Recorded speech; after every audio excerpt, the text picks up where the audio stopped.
In our today's podcast, we have Sridhara, who is having almost 28 plus years of experience in the civil engineering industry. So, thank you very much, Sridhara, for joining in early in the morning. Thank you very much, Pankaj. Yeah, welcome to our today's podcast show. Could you please introduce yourself? Hi. My name is Sridhara Munimakula. I did my bachelor's in 1992 from Usmania. Then I joined a couple of companies in the initial period as a learning curve. Then I joined the present company in 1996. Okay, I'm with the same company since last 27 years. Great. Okay, I have grown in this company from a site engineer now presently as a projects director. Great.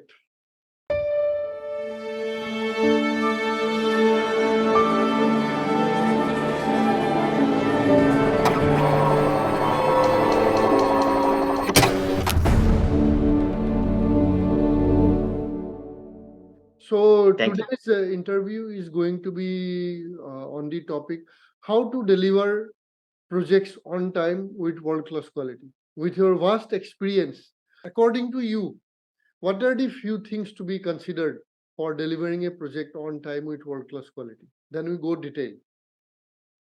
Yeah, what I realized is when whoever the incumbent, whoever is in charge of that project, if he has an intention that yes, this has to be done, project comes first before me or anyone else. Then with that attitude, they can find solutions rather. Thank you. Thank you so much. So how about the contracts part of it in the country you are working for? How do you formulate the contract? Is it a one-sided contract, or is it a FIDIC governed contract, or it is a world-class contract? How do you operate? What is the type of contract? Okay, most of our projects we have our own companies draft contract by the lawyers. It is not biased. It is equally for the benefit of the contractor and benefit of the owner, the client. Right? In this case, it is us.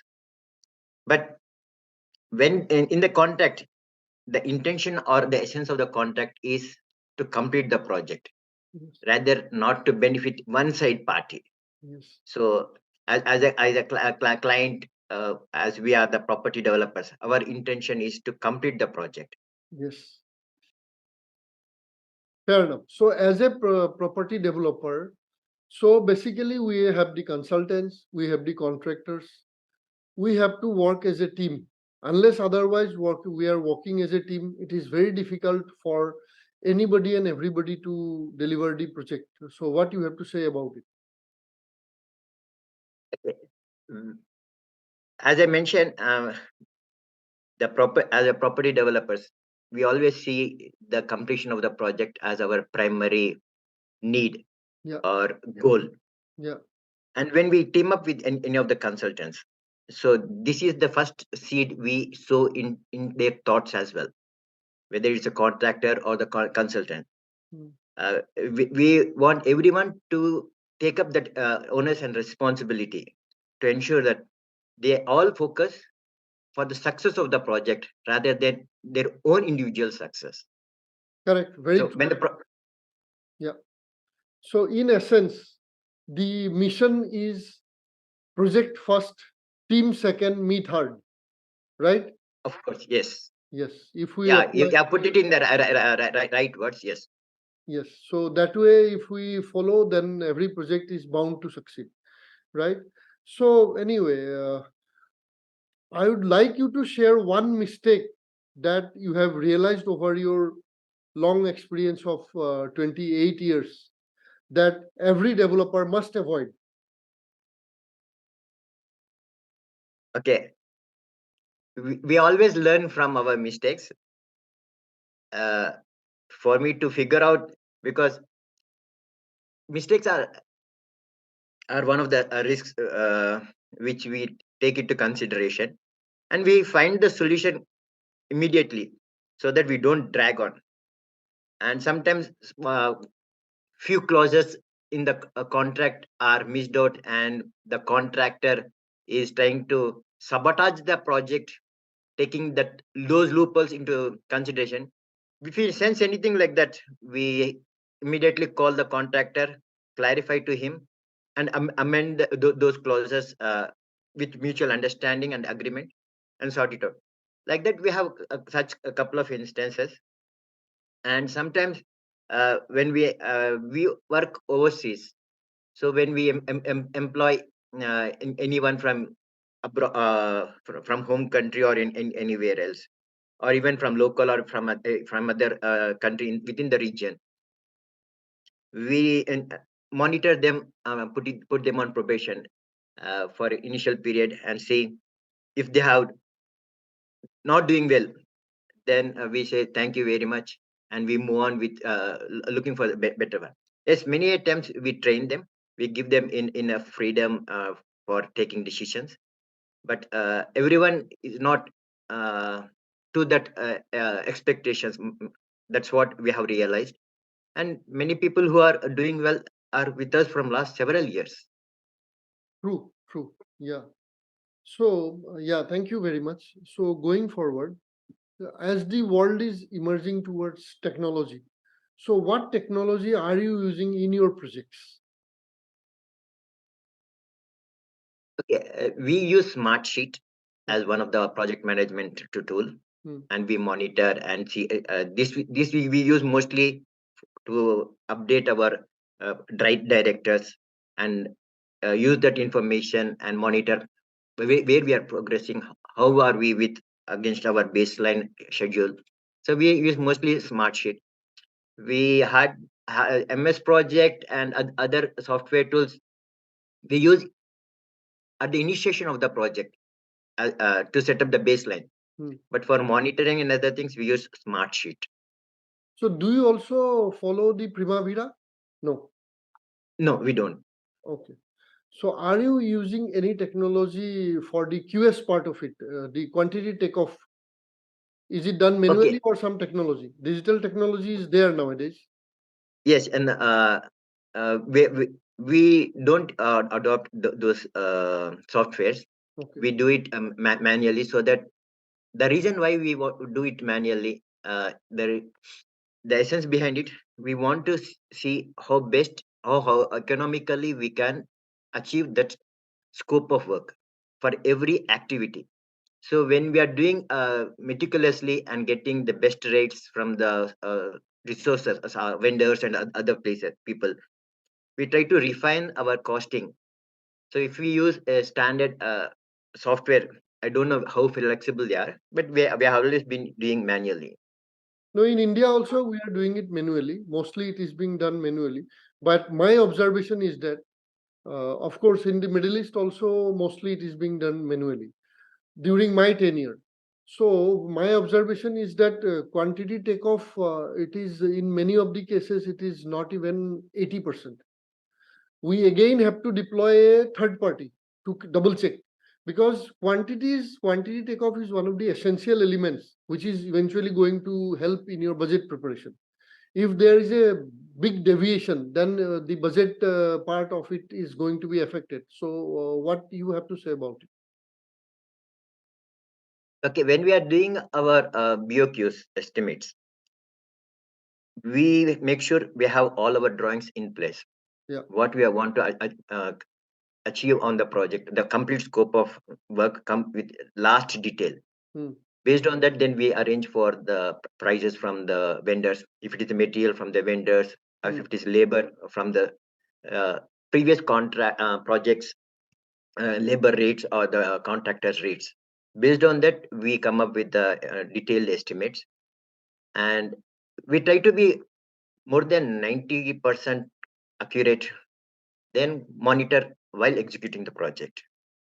Correct, correct. Fair enough. How about the budget preparation? Do you prepare the budget in the initial stage of the project, like budget revision 0, revision 1, revision 2, revision 3? How do you do in your country? Okay, each one will have their own style of working, but within our company, the way we operate. We prepare our initial budget, and we will try to see how best we can fit into that budget. As many times there are some cost overruns on particular activities. For example, if you are considering some networking thing, Hmm. and we have budgeted say 100,000, um, then while executing the specifications have to be improved for new needs, Hmm. then the budget will for that 100,000 will go up. Hmm. So and so such and contingencies we make some provisions. Otherwise, we try to, while executing also, because we have a budget of 100,000, we don't lavishly spend. Okay, we have that typical Indian consciousness while spending money. Then we'll make sure, as if we can get at 98,000 also the job done, we'll work towards it. So Correct. that's the motive, and we try to keep the budgets, project costs within the budget. Correct. Correct. So how about the QAQC department? You have a full-fledged QAQC department, quality control. Yes. Okay. It's not full fledged. Our team has, each individual has multiple roles. Hmm. Okay. We don't say okay only QA QC. We run our projects in a lean manner. Hmm. Okay. We because even that's a cost to the company, Hmm. and that has to come out from the project itself.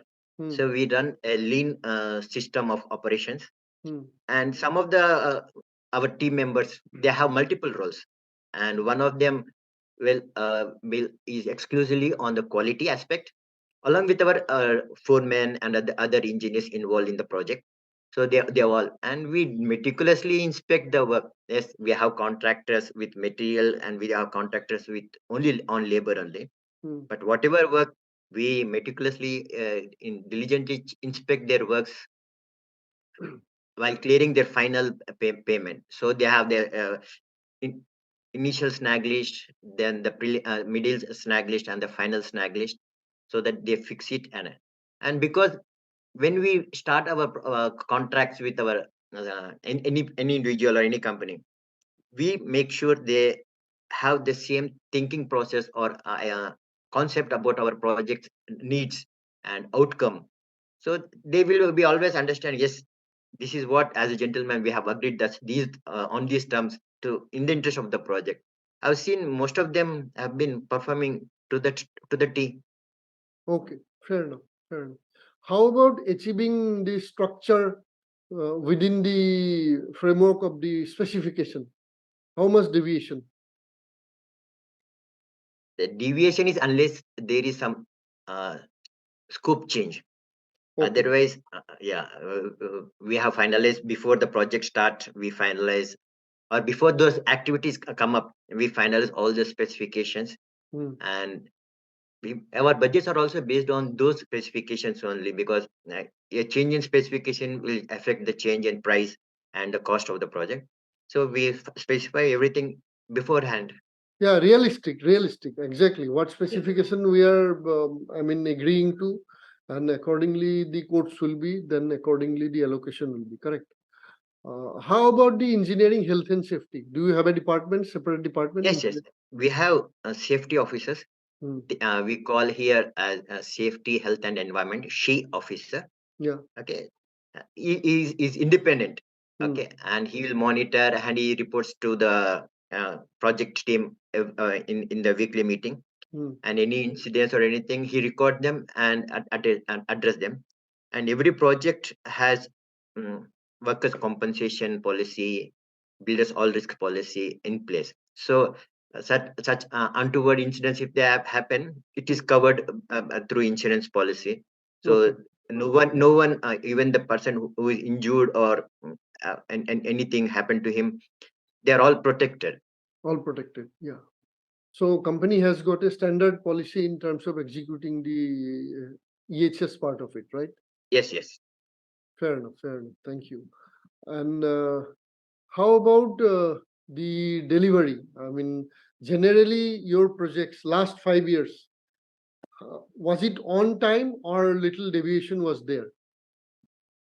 Okay, as I mentioned, we are property developers. Some of our projects are directly linked to the sales. So though we want to complete a particular project within a time frame, when the sales in the market during the COVID, the market was low. So we reschedule the project so that it's not a burden to the company and also financial burden to the company. So we did distribute. Otherwise, we have all our projects since last 27 years. Other than other than other than the such delays in market trends, our projects were always on time. Fair enough. Fair enough. That's a good thing. 27 years to be on trend is something special. And customer, you are also into the housing and the commercial, both Yes, we are mostly residential developers. mostly residential developers, right? Yes, majority of our projects are residential. Yeah. What is your observation in your last 27 years? Because residential sector in India, many of the projects, my observation is that leakage and seepages happen in many of the projects, you know. So what do you have to say about it? How about the leakage and seepage part of it? Yes, when it is not addressed while execution, uh, definitely that will be a nightmare to the people. And while execution also, some of the oversights can happen at the supervision level, which would have been not noticed by the senior team members as well. So the first train will tell us, or first usage of the bacteria will tell us where we are lacking. Okay, such incidents happen once in a while. We fix them. Do you have a system of preparing a mock-up flat before you start the project? Yes, we call it as a show unit. Show unit. We complete everything, the final specification. It's not only for the contractor how he should do the remaining of the project, but also for the customers who are interested to buy. So they will have a clear idea of what they are going to get. Yeah. Many people don't understand or visualize just from the plans. But majority of our projects, because of our goodwill, we sell them off plan only. Correct. Okay. Okay. So during the launch, pre-launch stage, how much percentage gets sold out now? Last 2 years, approximately. Okay, one of the project, okay, not one, couple of our projects we sold before we launched, sold 100%. Pre-launch, huh? Pre-launch, you sell Yes, 100%. Okay. 100%. Okay, Okay. because of our goodwill in the market and everything, Yeah. and people know yes, they get value for their money what they are investing in the project. And some of the projects, the least I can say, yeah, pre-launch around 15%. Okay. Yeah. Fair enough. Fair enough.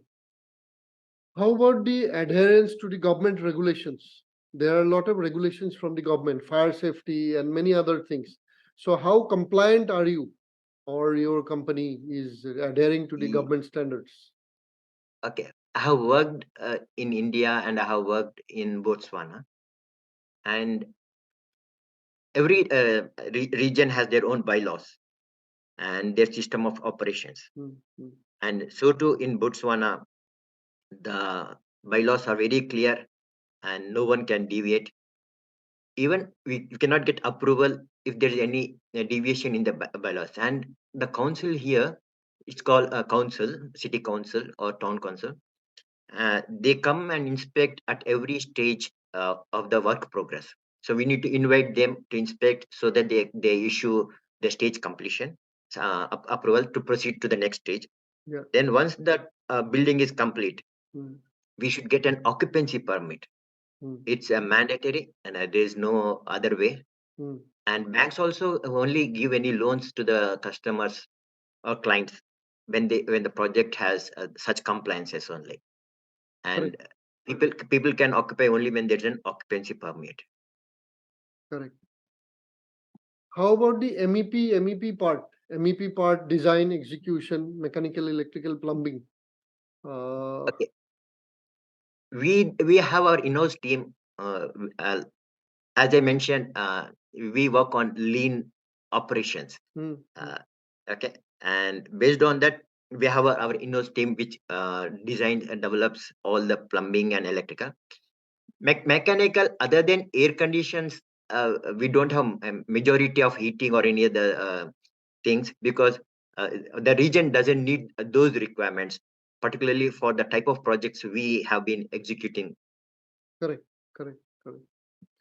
And regarding the reporting system, you must be having a head office. You must be having a site team office. How is the reporting structure like? The project team is reporting to the head office on a weekly basis, monthly basis, bi-weekly basis. How it is? Okay. We have daily reporting from the site. Okay. The daily reporting from the site is at the supervisory level. We call them foremen. Okay, so foremen or the site engineers. Whatever task they are handling on a daily basis, they update that uh, through. Okay, we use WhatsApp very much. Most of our 80% of our communication, day-to-day communication, is through WhatsApp only. Okay. So, and every day our team members share what has happened on the WhatsApp in a systematic way. We standardize that format in a systematic way. One individual at the head office, she captures all that information and puts them on the Excel, so that we have complete track of that information, how the from the beginning what was happening on each day on the project. Because WhatsApp messages, and we on the smart sheet as well, once in a month we update the progress status. And smart sheet can also be used as WhatsApp, because it has a conversation section as well, smart sheet. But I found it all the net, sometimes internet or network, they may not be having such issues. So, and their phones, most of the supervisory staff, if they don't have very advanced smartphones, they may not have access. And that's the reason we use WhatsApp for daily updates, and that information is captured by compiled at the head office level. And on the smart sheet, we every month we update the and progress status, and we monitor. And the management, we have a monthly meeting where the senior management look at the status and any challenges which need to be addressed, or any challenges do we foresee. So that's the thing. Smart sheet, can you explain a little bit? Is it a sort of software or Yes, what yes, type? it's a software. It's It's a a software. software we have been using from last couple of years. Okay, fair enough, fair enough. Yeah. And this is Before that I used Asana and Trello as well, okay, on two different projects. okay, And those two were that time was on free version. okay. Then we moved to Smartsheet, and So here we basically found it. you input the datas, right? You put the data, Yes, yes, then yes, yeah, yes, yes. then it will. Smartsheet is more or like MS Project, Okay, but okay, more other features. okay, okay. That means it's a superior version of MS Project, right? Smart sheet, Yeah, much advanced. most advanced. Okay, Yeah, okay. much advanced. Yeah, fair enough, fair enough. Because I have not used Smart sheet. So yeah, I mean, it's good. I mean, just one-liner statement for the real estate industry from your side to how to ensure, deliver on time with promised quality. One-liner statement for the industry as a whole. Difficult to phrase it within the one sentence. Otherwise, yes, we should respect people's money and deliver what we promise. Fair enough. Very nice. I mean, that is what is the intent. I mean, we are making the project on customers' money. So the customer first. If we understand this, you have very nicely put it. And thank you very much for your time. Uh, Thank you very much, Pankaj. Thank you. thank All you the very much. best.